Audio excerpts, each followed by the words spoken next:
நாமக்கல் அருகே என்கவுண்டர் நடந்த இடத்தில் 500 ரூபாய் நோட்டுகள் மற்றும் தோட்டாக்கள் சிதறி கிடக்கின்றன. அதனை பார்க்கலாம்.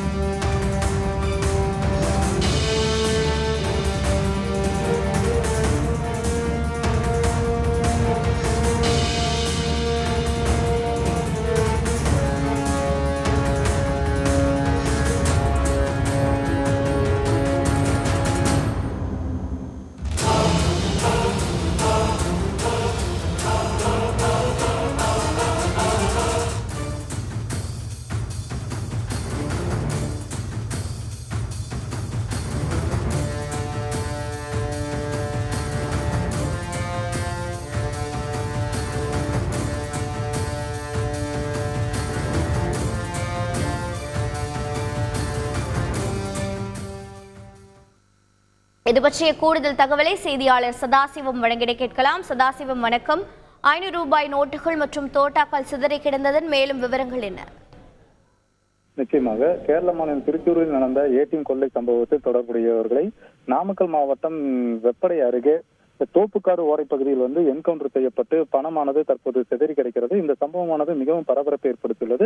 இந்த கொள்ளை சம்பவத்தில் ஈடுபட்டவர்களில் ஜமாவுதீன், ஹரியானா மாநிலத்தைச் சேர்ந்த ஜமாவுதீன் என்பவரை காவல்துறையினர் என்கவுண்டர் செய்து மற்றொரு தப்பியோடு சென்ற மற்றொருவரை துப்பாக்கிகள் சுட்டதிலும் படுகாயமடைந்தார்.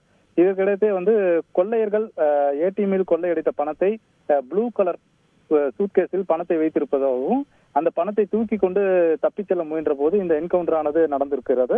இந்த இடத்தில் தற்போது 500 ரூபாய் நோட்டை முழுவதும் சிதறி கிடைக்கிறது. இருப்பினும் தடவியல் அறிவியல் நிபுணர்கள் இந்த சம்பவத்தில் உள்ள இந்த என்கவுண்டர் நிகழ்ந்த இடத்தில் உள்ள தடயங்களை சேகரித்து வருகின்றனர்.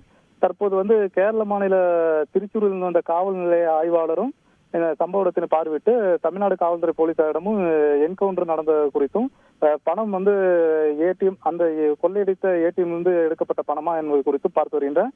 இதற்கு முன்னதாகவே இந்த சம்பவம் குறித்து நார்மலாக, அதாவது பொதுமக்கள் இயல்பாக ஏதோ வாகன விபத்தை ஏற்படுத்திவிட்டு கண்டெய்னர் லாரியில் நிற்காமல் வந்ததாகவும் அதை பொதுமக்கள் பிடித்து காவல்துறை ஒப்படைப்பதாக பொதுமக்கள் கருதிய நிலையில் தற்போது நாமக்கல் மாவட்டம் வெப்படை அருகே என்கவுண்டர் சம்பவம் நிகழ்ந்திருப்பது பெரும் அதிர்ச்சி ஏற்படுத்தியுள்ளது. குறிப்பாக போலீஸ் இந்த குற்றவாளிகளை பொதுமக்கள் ஒத்துழைப்புடன் காவல்துறை பிடித்துள்ளனர்.